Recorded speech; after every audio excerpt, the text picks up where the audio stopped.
শহরে বাজারে দেখো নারীদের ঢল, পর্দাবিহীন তারা করে ঝলমল। অন্যকে তার দিকে আশেকে বানায়, দেশটাই আজি ধ্বংস নারীর বেপরদায়। সবার মুখে একই আওয়াজ, হায় হায় হায়, ঠিক কি না?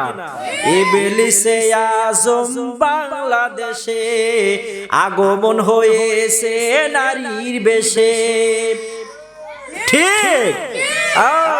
ছোট্ট ছোট চল বল করছে, ঠিক। ইবলিসে আজম বাংলাদেশে আগমন হয়েছে নারীর বেশে। দলে দলে নিয়ে ওরা মেলা মিলায়, পার্কে বসিয়া ওরা মেলা মিলায়। দেশটাই আজি ধ্বংস হয়েছে নারীর বেপরদায়।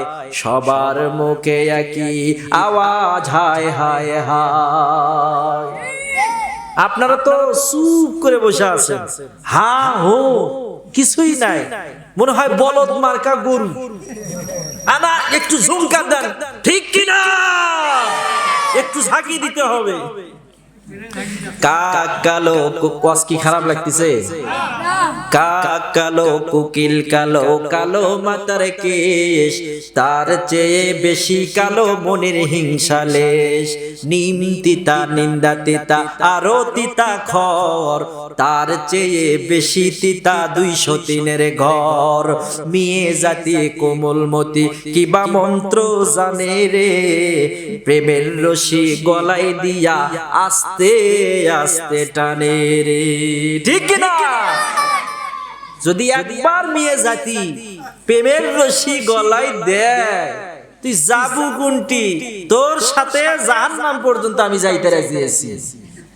আমার বাসায় একটা ঘটনা ঘটছে, আমি বলবো আপনাদের আজকের ঘটনা, আল্লাহর কসম। আমি যদি মিথ্যা কথা বলি, এই কোরআন আমার হাতে যেন আল্লাহর গজব হয়। কি ঘটনা জানেন? একটা মহিলা ফ্যানের সাথে ফাঁস টাঙ্গিছে, মারা যায় না, বেঁচে আছে। আমি যে ফ্ল্যাটে থাকি তার নিচের ফ্ল্যাটের ঘটনা।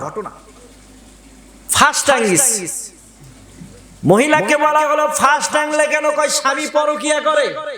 কি করে? কয় আমার চেহারা ভালো লাগে না, পরকিয়া করে।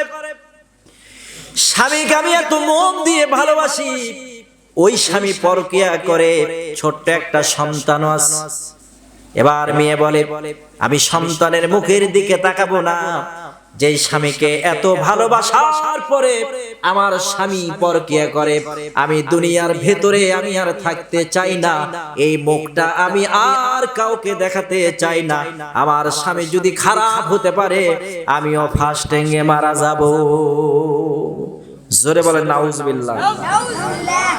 মারা যাওয়া, নবীজি বলেছে, কেউ যদি ফাঁস গলায় দড়ি ঝুলে মারা যায়, হাসরের ময়দানে বিচার হওয়ার পর তার জাহান্নামে কি সাজা হবে জানেন? তাকে ওই দড়ি দিয়ে ঝুলানো হবে। সে একবার মৃত্যুবরণ করবে, আবার ঝুলানো হবে, আবার মৃত্যুবরণ করবে, আবার ঝুলানো হবে। যে বিষ খেয়ে মারা যাবে, তাকে বারবার বিষ পানি করা হবে। যে ছুরির আঘাতে নিজের পেটে নিজেই ছুরি মারে, আসে না এরকম, তাকে ওইভাবেই মারা হবে।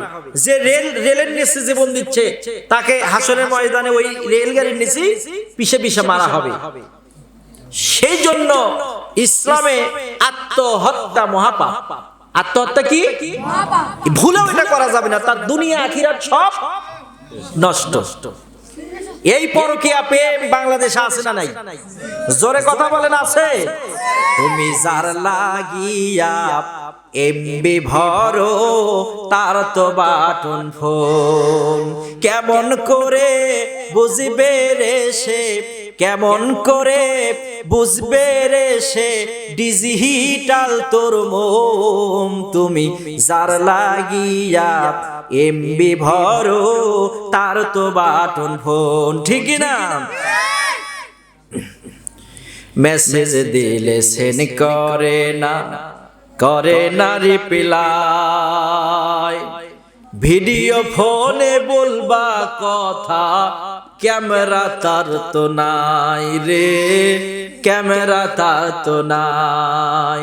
কেমন করে বুঝবে রে সে, কেমন করে বুঝবে রে সে ডিজিটাল তোর মোম, তুমি যার লাগিয়া এমবি ভরো তার তো বাটন ফোন।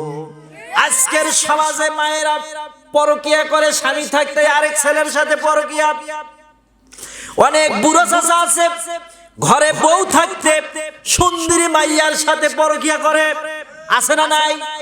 আমি বাস্তব ঘটনা, একদিন মোটর সাইকেল দিয়ে যাচ্ছি, সামনে দেখি একটা তরকারিওয়ালা চাচা তরকারি বিক্রি করে, মোবাইল ফোন এক হাত দিয়ে সাইকেল ধরছে, ডান হাত দিয়ে সাইকেলের হ্যান্ডেল, আর পেছনে তরকারি ঝুলায় নিছে, বাম হাতে মোবাইল ফোন।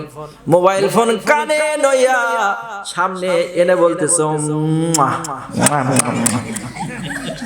নিচে দেখছি ভাই আপনারা হাসেন আর যাই করেন। পরে আমি চাচাকে বললাম দাঁড়ান, ঘটনা কি? মোবাইলে চুমা দিলেন যে, হাসতে লজ্জায় আর কথা বলে না, তার মানে পরকীয়া প্রেম। জোরে কথা বলেন ঠিক কিনা? বউ না থাকিলে ঠান্ডার দিনে কেমন করে রাত কাটে, ও যার বউ নাই ঘরে সেই বোঝে। কথা কয় না, যার বউ নাই ঘরে সেই বোঝে, জামাই না থাক। ম্যাডামের আবার কবি যে যুবকে গিয়ে গান করলো, হুজুর গজল কয়ে গেল, আমাদের তো কিছু করলো না। জামাই না থাকিলে ঠান্ডার দিনে কেমন করে রাত কাটে, ও যার জামাই নাই ঘরে সেই বোঝে, ও যার জামাই নাই ঘরে সেই বোঝে, দাদা বিয়া আমায় কইরা দে। এই গান এখন মোবাইলে চলে, এগুলো কথা গান ঠিক কিনা? এগুলো যদি ওয়াজও যায়, ওয়াজে যদি এগুলো বলি, ওয়াজ সেই হিট, হুজুর সেই ভালো, যে ওয়াজ করছে না একবারে মাইক শুনতে ফাটে ফেলে দিয়ে গেছে। কথা কোন ঠিক কিনা? আর যখন কোরআনের ওয়াজ করি, ও হুজুরেরা ওই কোরআন ওই বললেই, কথা বলছেন না ঠিক কিনা? সম্মানিত ভাইরা, আবার আমাদের সমাজে কিছু বিড়িখোর আছে, বিড়িখোরদের সাইজ করতে হবে, আছে না নাই? একজন বলে হুজুর বিড়ি খাওয়ার দোয়া আছে। বললাম কি দোয়া? কয় আল্লাহুম্মা বারিক লানা ফিমা রাযাকতানা ওয়া ফিমা বিরিটানা ওয়া কিনা আযাবান নার। নাউযু বিল্লাহ। এই মানুষ না শয়তান? বিড়ি খাওয়ার দোয়া নাকি আছে? তারপরে বললাম তুমি বিড়ি খাওয়ার দোয়া তো ভালো মুখস্থ করছো, তুমি কি আর পারো না? কয় হুজুর পারি, কি দোয়া? কয় ভাত খাওয়ার দোয়া।